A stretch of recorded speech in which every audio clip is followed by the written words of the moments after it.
Hello friends. आज हम इस वीडियो में ये डिस्कस करेंगे कि इंसान की इच्छाएं उससे क्या क्या करवा ले रही हैं। आज जो इंसान कर रहा है अपनी लाइफ में और समाज में हम देख रहे हैं वो अनबिलीवेबल है, अविश्वसनीय है। जिस जिस तरह के कांड हमारे चारों तरफ हो रहे हैं वो विश्वास करने लायक ही नहीं है। तो इसके पीछे कौन सी फोर्स है? ये देखिए, कोई ये नहीं है कि कोई एक व्यक्ति कर रहा है, चारों तरफ से कोई ना कोई खबरें आती रहती हैं। तो इसके पीछे क्या मैकेनिज्म है, क्या हो गया जो इंसान ऐसा कर रहा है, इसी बात को हम इस वीडियो में आज डिस्कस कर रहे हैं। तो देखिए, इंसान की जो इच्छाएं हैं वो ईश्वर से कनेक्टेड है। सुप्रीम एनर्जी है, वो इंसान की इच्छाओं पर भाग रही है, इंसान की हर इच्छा को पूरा करने की कोशिश कर रही है। इस पॉइंट को हमें समझना पड़ेगा। और इसका एग्जाम्पल है कि दुनिया में इतना विकास जो हुआ है वो इंसान की इच्छाओं के आधार पर ही हुआ है। इंसान चाहता जा रहा है और वो करता जा रहा है। जितना भी एरोप्लेन बन गए, इंटरनेट बन गए, या जो भी कुछ बन गया, वो सब इंसान ने जो चाहा कि मैं आसमान में उड़ूँ तो एरोप्लेन बना पाया वो। तो देखिए, जो सुप्रीम एनर्जी उसको एरोप्लेन बनाने में मदद कर सकती है, उसको बल्ब बनाने में मदद कर सकती है, वही सुप्रीम एनर्जी उसकी हर इच्छा पर काम कर रही है, हर इच्छा पर, और उसे पूरी करने में लगी हुई है। और इस तरीके से लगी हुई है जैसे कृष्ण ने अर्जुन से करवाया। आप देखिए कि अर्जुन महाभारत का युद्ध करने के लिए तैयार नहीं थे, वो दुर्योधन को छोड़ने को तैयार थे, माफ़ करने को तैयार थे, लेकिन कृष्ण ने उसको कैसे ज़बरदस्ती युद्ध कराया, क्योंकि वही सही था। वो एनर्जी क्यों हमारी इच्छाओं पे काम कर रही है और क्यों हमसे करा ले रही है? क्योंकि हम ना बहुत परंपराओं में बंधे हुए खुद को दुख दे रहे हैं, समाज को दुख दे रहे हैं और लोगों को दुख दे रहे हैं। और उस दुख से हम निकल नहीं पा रहे हैं। सबसे बड़ा कारण यह है कि वो सुप्रीम एनर्जी हमसे ऐसे विनाशक काम क्यों करा ले रही है इंसान से, क्योंकि हम सामाजिक परंपराओं में बंधे हुए खुद को तकलीफ में रखे हुए हैं। अब हम चाहते हैं उस तकलीफ से छुटकारा।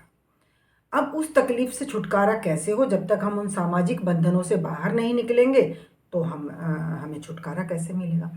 अब देखिए, इसमें एक एग्जाम्पल हम ले लेते हैं कि मेन तो वही है शादियों का, कि शादी कर ली, अब कंपेटिबिलिटी नहीं है। अब दोनों ये चाह रहे हैं कि कैसे इससे छुटकारा मिले। अब उसकी दोनों एक दूसरे की कमियां निकाल रहे होते हैं, क्योंकि वो जो चाह रहे थे, वो जो समझ रहे थे कि ये है बंदा, वो निकला नहीं। अब दोनों ही छुटकारा पाना चाह रहे हैं, तो वो सुप्रीम एनर्जी अब दोनों की चाहत पे काम कर रही है। क्लैशेस होते हैं, ऐसे में एनर्जी का भी क्लैश होता है, तो जाकर के इंसान मर्डर ही कर दे रहा है। और एक बात और होती है, मान लीजिए कोई इंसान बहुत चाहता है कि भाई मैं मेरा एवरीवन वांट्स लव, हर किसी को प्यार चाहिए, हर किसी को एक रिलेशनशिप चाहिए। तो वो जब उसे नहीं मिल रही होती है और उसके दिल में बहुत क्रेविंग होती है, तो नेचर से कोई ना कोई उसकी ज़िंदगी में आता है, आ सकता है। लेकिन वो हम चाहते नहीं। हमें जो प्यार, जो लव, जो अफेक्शन चाहिए वो हमें पार्टनर से ही चाहिए। और अगर कोई और आता है तो हम उसे लेने को तैयार नहीं होते हैं। लेकिन वो भेजा किसने होता है? वो नेचर से ही हमारे पास आया होता है, क्योंकि हम परेशान हैं, इसीलिए वो हमारे नेचर से हमारे पास आता है। लेकिन हम सामाजिक परंपराओं में बंधे हुए उसको लेने के लिए तैयार नहीं हैं। वो तो हम चाह नहीं रहे थे, हम ऐसा नहीं चाह रहे थे कि वो हमारे पास कहीं और से आए। हर इंसान यही चाहता है कि मेरा पार्टनर बदल जाए और जो मैं चाहता हूँ वो मुझे मेरे पार्टनर से ही मिले। ज़्यादातर लोग यही चाहते हैं। लेकिन जब वो नहीं होता है, या फिर जब पार्टनर बिल्कुल अलग होता है, या वो भी गुस्सा करने लगता है, वो भी छुटकारा पाने लगता है, तो कभी कभी इंसान फिर जो भी उसकी ज़िंदगी में आता है वो उसके साथ कनेक्शन बना लेता है। उससे मिलने के लिए इंसान कितनी कितनी तरकीबें लड़ा रहा है, और अगर नहीं मिल पा रहा है तो मर्डर कर दे रहा है, कहीं जाके सुसाइड कर दे रहा है।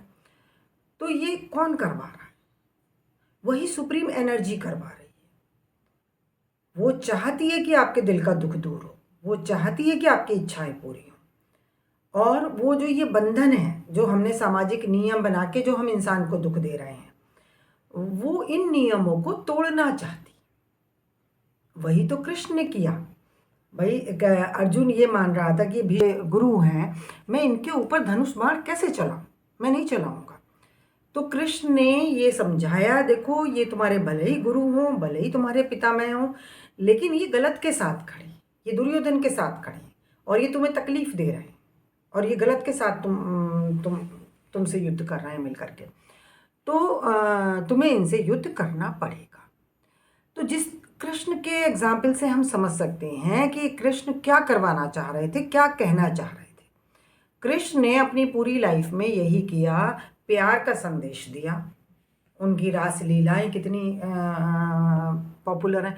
इतना बड़ा संदेश कृष्ण दे गए और हम समझने को तैयार नहीं हैं।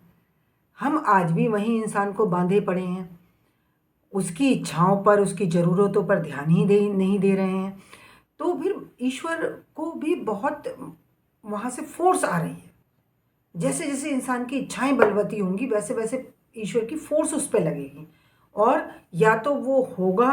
कई बार तो लोग बहुत अड़ जाते हैं कि भाई हमें ऐसे ही करना है, सामाजिक परंपराओं के खिलाफ होकर भी वो बहुत कुछ कर लेते हैं। लेकिन कुछ लोग नहीं कर पाते हैं, और जो नहीं कर पाते हैं, जो फिर भी बर्दाश्त करते रहते हैं। अब एक तरफ तो आप चाह रहे हैं, चाह के आप ईश्वर को बुला रहे हैं कि मुझे कहीं से चाहिए, ये चीज़ मुझे चाहिए, मुझे ऐसा हस्बैंड नहीं, मुझे वैसा हस्बैंड चाहिए था, मुझे ऐसी पत्नी नहीं, मुझे वैसी पत्नी चाहिए थी। तो एक तरफ तो आप चाहत से उस एनर्जी को खींच रहे हैं और दूसरी तरफ सामाजिक नियमों की वजह से आप रुक रहे हैं। अब सामाजिक नियम आपको रोक रहे हैं और पीछे से वो सुप्रीम एनर्जी आपको धक्का दे रही है कि जा भाई ये नियम कुछ नहीं होते हैं, तो तेरा दुख, तेरा मन, ये इम्पोर्टेंट है। तो ऐसे में कई बार क्लैश होते हैं जो आजकल हम देख रहे हैं चारों तरफ। तो वो क्यों हो जा रहा है? देखिए, घर में रहने वाली घरेलू लड़की या घरेलू लड़का जिसने कभी कुछ नहीं किया, वो मर्डर कर दे रहे हैं और सिर काट दे रहे हैं और हथेलियाँ काट दे रहे हैं। तो ये अद्भुत है। ये कौन करवा रहा है? ये कोई तो है जो इस सिस्टम को तोड़ना चाहता है। ये मैसेज हम नहीं समझ पा रहे हैं, हम बस उसको बुरा भला कह के हम निकल आते हैं, लेकिन वो कोई है जो हमें इस सिस्टम को तोड़वाना चाह रहा है, जो इंसान के दुख का कारण बना हुआ है। जो शादियों में बंद बंद के हम जो इंसान को दुख दे रहे हैं, बिना मतलब का दुख, बिना मतलब का दुख। एक बार शादी में बंध गया, पता चला कि वो बिल्कुल अलग है, वो चीज़ है ही नहीं। अब पूरी जिंदगी कब तक इंसान उसको घसीटेगा? घसीट रहा है, उसके अंदर हिम्मत ही नहीं है, दुख उठा रहा है। कोई कोई ऐसा होता है जिससे कृष्ण मिलते हैं और वो अर्जुन बन जाता है। तो वो भी विनाशी है, वो कुछ कर देते हैं तो फिर जा कर के वो जेल में बैठते हैं या जो भी उन्हें फांसी होती है, जो भी सजाएं होती हैं। तो यहाँ आज विषय ये है कि जो हमारी इच्छाएं हैं, ये हमसे क्या क्या नहीं करवा लेती। देखिए, ये ऐसा, ये मान लो एक बच्चा है, उसके पास एक प्रिंटर है और वो उस प्रिंटर से ब्लैक एंड वाइट तस्वीर निकलती है। तो वो अपने पापा से कहता है कि पापा मुझे कलर्ड तस्वीर चाहिए, आप इसमें से कलर्ड तस्वीर निकाल के दो। तो पापा को तो पता है ये ब्लैक एंड वाइट है, इसमें से कलर्ड तस्वीर नहीं निकलेगी। तो पापा जाके उसके लिए नया प्रिंटर ले आते हैं जिसमें से कलर्ड तस्वीर निकलेगी। यही ईश्वर हमारे साथ कर रहा है। हम चाह रहे हैं कि हमारे पार्टनर में से ये कलर्ड तस्वीर निकले और वो उसमें से निकलेगी नहीं, वो अलग है। तो ईश्वर हमारे ज़िंदगी में किसी और को भेज सकता है, वो सबके साथ में हो रहा है। तो वो जो दूसरा कोई आएगा हमारी ज़िंदगी में, वो हम लेने के लिए तैयार नहीं है। अब बच्चा कहे कि नहीं पापा मुझे तो उसी प्रिंटर में से कलर्ड तस्वीर चाहिए। तो ऐसा तो नहीं हो, अब बच्चा रो रहा है, खाना नहीं खा रहा है, तो क्या होगा? क्लैश होगा। भाई जब तुझे कलर्ड तस्वीर चाहिए तो मैं दे रहा हूँ तुझे कलर्ड प्रिंटर, इसमें से निकाल। नहीं पापा मुझे तो अपने वाले में से ही चाहिए, उसी में से कलर्ड तस्वीर चाहिए। और रात दिन रो रहा है और खाना नहीं खा रहा है, तो क्या होगा फिर? आप बताइए। ये हम कर रहे हैं ईश्वरीय एनर्जी के साथ कि जो हमारी इच्छाएं हैं वो तो हमें चाहिए, उसके लिए तो हम रात दिन तड़फ रहे हैं। कोई भी इच्छा हो सकती है, कई बार ऐसा होता है कि पेरेंट्स से रिश्ते खराब होते हैं, तो वो चाहते हैं कि हमारे पापा हमारी मम्मी हमारे साथ अच्छा व्यवहार करें, लेकिन वो तो ब्लैक एंड वाइट प्रिंटर है उसमें से कलर तस्वीर निकलेगी कैसे? और अगर वो कहीं और से निकलेगी तो वहाँ से हम लेने को तैयार नहीं हैं। ये एक बहुत बड़ा इशू है, जो हमारी इच्छाएं जो हमसे ये गुनाह करवा ले रही हैं, क्योंकि जो सामाजिक परंपराएं हैं ये हमने बनाई हैं, ये ईश्वर का सिस्टम नहीं है। ईश्वर का सिस्टम तो जैसा मैं बताती रही हूँ वो जंगल का ही सिस्टम है। जिस तरीके से जंगल में चीज़ें हैं बिल्कुल परफेक्ट, ईश्वर का सिस्टम वो उसी सिस्टम पे लाना चाहता है। और हम तो बहुत बंधनों में बंध चुके हैं, हम तो जकड़ चुके हैं। अब इनसे निकलेंगे तो हम खुद ही लहूलुहान हो रहे हैं, इनसे निकल नहीं पा रहे हैं। देखिए ये केवल हस्बैंड वाइफ का मैटर नहीं है। अभी रिसेंटली 2 केसेस मैंने सुने कि एक तो लड़के ने अपने पापा को और अपनी बहन को ख़त्म कर दिया। हमारे ही एरिया का केस है, हमारे जान पहचान के लोग थे वो, क्योंकि वो पापा से कंफर्टेबल नहीं था। बहन भी अडॉप्टेड थी, तो पापा उसको, बहन को शायद ज़्यादा चाहते थे, या बहन ज़्यादा अच्छी थी पढ़ने लिखने में, या पापा उसके नाम प्रॉपर्टी कर रहे थे, जो भी कुछ था। तो लड़के ने दोनों का मर्डर कर दिया, घर के अंदर दोनों का मर्डर कर दिया। और उसके बाद भी उसे अफसोस नहीं हो रहा है, कह रहा है कि नहीं मेरे दिल को तसल्ली मिल गई। मतलब वो इतना परेशान था। तो उसकी इच्छाएं जो थी, जो वो परेशानी थी, उससे वो इतनी बलवती हो गई कि बस मुझे ये नहीं चाहिए लाइफ में। तो वही क्लैश, भिड़ंत हो गई। ऐसे ही क्या होता है, एक और केस आया था, उसमें लड़के ने अपनी बहन को, माँ को और पापा को, तीनों को ही शायद ख़त्म कर दिया था। क्योंकि बहन पढ़ने लिखने में अच्छी थी, उसकी तारीफ़ें होती थी, भाई थोड़ा ये कम अच्छे थे, इन्हें हर समय सुनना पड़ता था।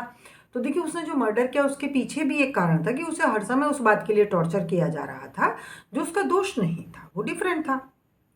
बहन ठीक है पढ़ने में अच्छी है तो वो किसी और बात में अच्छा होगा, लेकिन समाज इन बातों को मानता नहीं, समाज टोके बिना मानता नहीं है, समाज बराबरी करता रहता है, जो कि प्रकृति का नियम नहीं है।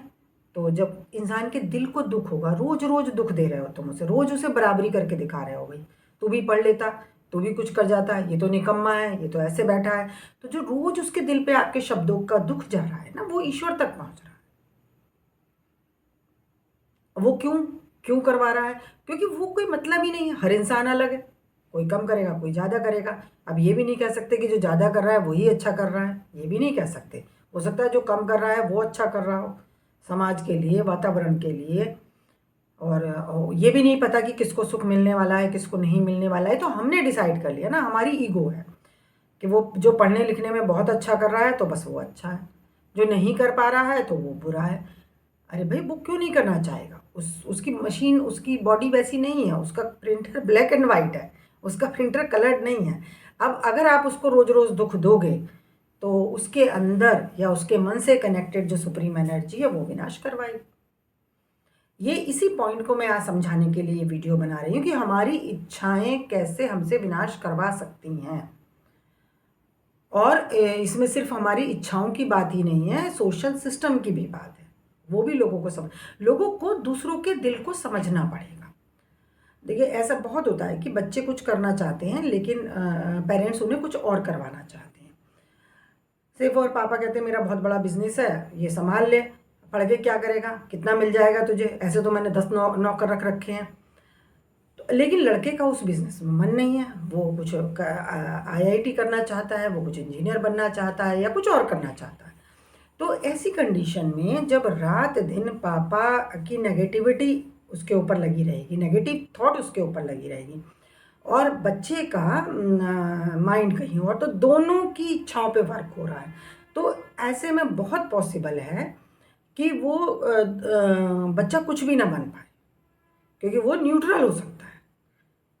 या तो कोई एक बहुत स्ट्रांग होगा जिसकी डिज़ायर बहुत स्ट्रांग होगी, दूसरे की वीक होगी, तो हो सकता है वो कोई एक कुछ भी बन जाए, या तो वो बिज़नेस संभाल ले या तो वो इंजीनियर बन जाए। लेकिन ये भी हो सकता है कि वो फिर कोई सा भी काम बहुत अच्छी तरीके से ना कर पाए, क्योंकि वो उसकी दोनों की थॉट, दोनों की इच्छाएं लगी हुई हैं, पापा की भी और बेटे की भी। तो ऐसी कंडीशन में हमें क्या करना चाहिए, एज ए पेरेंट हमें क्या करना चाहिए कि अगर बच्चा हमारे हिसाब से नहीं चल रहा है तो बेहतर है फिर हम बच्चे के हिसाब से चलना शुरू कर दें। तो कम से कम वो एक तरफ फोर्स लगेगी तो वो कुछ उसमें कर सकता है। और वैसे भी हमें अधिकार नहीं है कि हम दूसरे को अपने मन से चलाएं, ये हमें अधिकार नहीं है। दूसरा अपने हिसाब से चलेगा। आप दूसरे को अपने मन से चलाएं, ये तो गलत बात है ना। आपको लग रहा है कि वो रास्ता सही है, वास्तव में उसके लिए कौन सा रास्ता बना है क्या पता, उसके लिए सही रास्ता बना ही ना हो सकता है वो दुखी उठाने आया हो। पापा को ये लग रहा है ये इतना बड़ा बिजनेस छोड़ के ये क्या कर रहा है, म्यूजिशियन बनना चाह रहा है, क्या मिल जाएगा इसे, क्या कर लेगा ये। मान लो वो कुछ नहीं कर पाएगा, मान लो ये बात, पहली बात तो वो कर सकता है, नहीं भी कर पाएगा तो हो सकता है बाद में आके आपका बिजनेस संभाल ले, या फिर वो कुछ भी नहीं कर पाए, वो नाकारा रहे, उसकी ज़िंदगी बहुत ख़राब हो, तो ये भी तो हो सकता है ना कि उसका कोई पूर्व जन्म का कर्म हो और उसकी लाइफ ऐसे ही गुजरनी हो, ये भी हो सकता है। तो हम क्या कर सकते हैं, हम ये देखेंगे कि हम दूसरों के ऊपर अपनी इच्छाएं ज़्यादा ना थोपें, और अगर और इस मैकेनिज्म को समझें कि अगर हमारी इच्छाएं बहुत बलवती हैं तो वो आंधी तूफान भी ला सकती है, ये ऐसा हो सकता है। क्योंकि हम अपनी इच्छाओं को दबा सकते हैं, इच्छाएं कभी दबती नहीं हैं। हम अपनी इच्छाओं को दबाने की कोशिश करते रहेंगे, लेकिन वो उसे पूरा करने की कोशिश करता रहेगा ईश्वर। तो कब हम इस बाढ़ में बह जाएंगे हमें पता नहीं चलेगा, और ऐसा हो रहा है। हस्बैंड वाइफ का तो मर्डर और सुसाइड तो छोड़ दीजिए, जब बाप बेटे का मर्डर हो रहा है और तो इसके पीछे यही एक मैकेनिज्म है जो लगी हुई है कि जो हमारे दिलों को सामाजिक बंधनों में बंधे हुए जो हमारे दिलों में दुख हैं, जो हम अपनी इच्छाओं को दबा के बैठे हैं। देखिए इसका एक और एग्जाम्पल मैं दे देती हूँ अभी पास्ट से आपको, कि विश्वामित्र, पहले था ना कि ब्रह्मचर्य करेंगे तो आप भाई ब्रह्मचर्य का पालन करेंगे तो आपको ईश्वर प्राप्ति होगी, जबकि ये एक मिथ है, ये कोई ये जरूरी नहीं कि ऐसे ही होगा। अगर किसी का भोग होगा तो ठीक है, हो सकता है उसने कुछ ऐसा किया हो कि उसे इस समय ब्रह्मचर्य का ही पालन करना है। तो विश्वामित्र ने यही कर रहे थे, वो तपस्या कर रहे थे और ब्रह्मचर्य का पालन कर रहे थे। अब ये जो इच्छा थी, वो जो स्त्री के साथ जाने की जो इच्छा थी, वो उन्होंने अपने अंदर दबा ली। अब वो बलवती बलवती हो रही है, अंदर अंदर ईश्वरीय फोर्स लग रही है उसके ऊपर। तो फिर एक दिन आई मेनका उनकी लाइफ में, और सारी तपस्या उनकी एक तरफ और वो मेनका के साथ चले गए, उनकी बेटी हुई शकुंतला। तो लोग कहते हैं कि भाई वो तो इंद्र का सिंहासन डोल गया था, इसलिए वो उन्होंने विश्वामित्र की तपस्या भंग करने के लिए मेनका को भेजा। ये इंसान की सोच है, इंसान हर चीज़ को अपने अपने हिसाब से सोच लेता है। तो वो इंसान की सोच है कि जैसे इंसान ईर्ष्या करता है, तो उसने यही सोचा कि विश्वामित्र से इंद्र ईर्ष्या करेंगे। इंद्र देवता हैं, कोई भी देवता है वो क्यों दूसरे से ईर्ष्या करेगा, देवता भी ईर्ष्या करेंगे तो फिर क्या ही रहा। वो एक्चुअली में उनकी इच्छा उनके अंदर कांटा था, और वो कांटा निकले तो ईश्वर आए, अगर वो कांटा निकलेगा नहीं, ईश्वर आ रहा है तो उसे चुभेगा वो कांटा। तुम्हारी इच्छा जो है वो कांटे हैं, और जब ईश्वर में मिलन हम चाहते हैं, जब ईश्वर में मिलन पे हम ध्यान करते हैं, तो वो कांटे निकलने शुरू होते हैं, मतलब इच्छाएं पूरी होना शुरू हो जाती हैं। अगर हम ईश्वर में मिलन चाहते हैं और ईश्वरीय एनर्जी हमारे अंदर बढ़ रही है, हम ध्यान कर रहे हैं, तो हमारी एक एक इच्छा पे वर्क होना है, हमारी एक एक इच्छा की पूर्ति होनी है, क्योंकि वो इच्छाएं हमारे अंदर कांटे बने हुए हैं, और वो जो ईश्वर आएगा ऐसे समझ लीजिए आप, तो वो उसको चुभेंगे। वो सबसे पहले ढूंढ ढूंढ के उन कांटों को निकालेगा। जैसे माँ होती है ना, माँ घर में आएगी तो सबसे पहले देखेगी भाई क्या कर रखा है, कहाँ कपड़े फैला रखे हैं, हटाओ इन्हें, लाओ धो देती हूँ, ये कर देती हूँ, वो कर देती हूँ। तो माँ सबसे पहले सब व्यवस्थित करेगी, तूने कुछ खाया है कि नहीं खाया है, ला चाय बना दूँ। तो ऐसे ही ईश्वर है, जब हमने ईश्वर को बुला लिया वो आ गया, अब वो सब व्यवस्थित करने में लग गया कि भाई तू दुखी है क्यों। तो देखिए कितनी बड़ी बात है, आप ध्यान दीजिए ये कि विश्वामित्र के ब्रह्मचर्य को से जो उन्होंने अपनी इच्छा को दबा रखा था, उसको इच्छा को पूरी कराने के लिए स्वर्ग से मेनका को भेज दिया। इतना उनको अट्रैक्ट कर लिया कि विश्वामित्र अपनी तपस्या छोड़ उसमें लगे। तो हम क्या हैं, आप क्या हैं, हम कहाँ हम इसमें ठहर सकते हैं, इस ईश्वर की आंधी में हम कहाँ ठहर सकते हैं। तो जब इंसान बंधनों में बंधा हुआ, सामाजिक नियमों में बंधा हुआ, रात दिन दुख उठा रहा है, तो ईश्वर विनाश करवा रहा है। वो चाहता है कि आप इन बंधनों को तोड़ो। वो दुख जो आपके अंदर आप पाल रहे हैं ना, उसको हटाना चाहता है। और जब अति हो जाती है, क्लैशेस होने लगते हैं, वो नहीं मानेगा, वो एनर्जी नहीं मानेगी। तुमने उसके सिस्टम को बिगाड़ रखा है, वो एनर्जी तुम्हारी इच्छा को पूरा करवा के ही रहेगी। और चाहे फिर अब नहीं होगा, मान लीजिए अब मर्डर कर दिए तो अब कौन सी वो इच्छाएं पूरी हो गई, नहीं हुई, तो उन्हीं इच्छाओं का परिणाम है। बट कहीं ना कहीं जो सोशल सिस्टम है उन पे कहीं ना कहीं एक चोट पहुंच रही है कि भाई आइंदा कोई सोचेगा। एक लड़की कह रही है कि मुझे इससे शादी करनी है, नहीं मान रहे तो ध्यान आएगा उस केस का जिसने 7 मर्डर कर दिए थे एक रात में। तो कहीं ना कहीं ऐसे टूटेगा, चोट हो रही है। कृष्ण ने अर्जुन से क्या कहा था कि भाई देखे ये तो होना है, और ये मत सोच कि तू मरेगा या जिएगा। मर गया तो उस लोक का सुख भोगेगा। ईश्वर के लिए मरना जीना कुछ नहीं, उसके लिए तो ये मिट्टी है। मिट्टी को बिगाड़ दिया, दूसरा खिलौना बना लिया, फिर उसको मैश कर लिया, फिर उसका दूसरा खिलौना बना लिया। ईश्वर के लिए ये कोई चीज़ नहीं है। तो जिस तरीके से कृष्ण ने अर्जुन को समझाया कि तू मत चिंता कर मरेगा या जिएगा, बट तू ये सही करवा, इसे दुर्योधन जो गलत राह पे है इससे लड़ाई कर, और इसके साथ अगर दे रहे हैं भीष्म पितामह, द्रोणाचार्य और जो भी दे रहे हैं, सबका साथ न कर, ये सब गलत के साथ खड़े हुए हैं। तो यहाँ हम कृष्ण की पूजा कर करके उनसे बस ये दे दे, ये दे दे, ये दे दे। कृष्ण ने अर्जुन को नहीं दिया, उनसे ही करवाया, तुम्हें भी करवाएगा। तो मांगने से नहीं, ईश्वर को बुलाने से ही काम चलेगा। ईश्वर आएगा तभी हमसे सही करवा सकता है, नहीं तो हम इसी दुधारी तलवार में लटके हुए। एक तरफ तो हम दुख उठा रहे हैं, और जो हम चाह रहे हैं जब वो आ रहा है तो हम ले नहीं पा रहे हैं, क्योंकि हम सामाजिक बंधनों में बंधे हुए, हम ले नहीं सकते। और अगर हम ले लेंगे तो फिर समाज हमें जीने नहीं देगा। तो ये तो कैसे सुधरेगी ये चीज़ें तो विनाश से ही सुधर सकती हैं, और इसीलिए रोज़ रोज़ विनाश हो रहे हैं। हम लोग डरते जा रहे हैं। अब जितने लड़के सुसाइड कर रहे हैं या मर्डर हो रहे हैं, तो और लड़कियां शादी करने को तैयार नहीं हो रही हैं, तो इसका यही है कि ये जो सामाजिक नियम है इसको प्रकृति तोड़ना चाहती है कि भाई इंसान को क्यों तुमने बांध के दुख दे रखा है, उसे नहीं ये अच्छा लग रहा तो जो अच्छा लग रहा है उसके साथ रह लेगा। क्यों इतने नियम बना दिए? जब एक इंसान के साथ नहीं अच्छा लग रहा है तो रोज की तकलीफ, रोज तकलीफ में सोएगा बंदा, रोज कब तक? 10 साल, 20 साल, 30 साल, 40 साल, 50 साल पर गोल्डन जुबली मना ली है लोगों ने टॉक्सिक रिलेशंस के चलते। आई नो इट, कितनी तकलीफ देते हैं, विनाश ही लाती है फिर। Thank you friends. ध्यान करिए, ध्यान करिए, ईश्वर के ध्यान से ही समाधान निकलेगा। मिलती हूँ अगली वीडियो में। Like, subscribe, comment, share.